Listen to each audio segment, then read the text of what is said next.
Optimal Resume is located on the Apps section of your Map Zone. So log into your Map Zone, go to All Apps, and find Optimal Resume.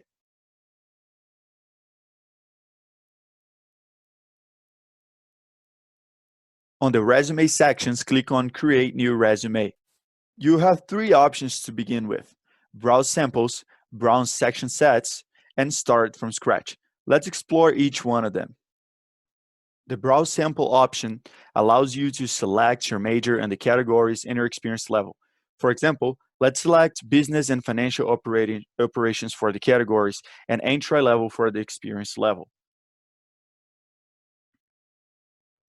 Then you can go to each separate section, add your information, and hit Save. Don't forget that on the right side, you can also change your resume style, spell check your document, change its sections, and much more.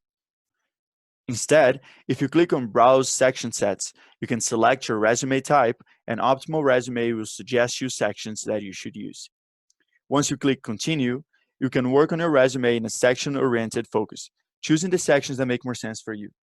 If you choose Start from Scratch, Optimal Resume will give you a heading format ready to go, and it will be up to you to add all sections and experiences you want.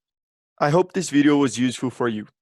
Don't forget to stop by the UC 107, call, or email us for more assistance. We're more than happy to help you. Have a great day, and map up as always.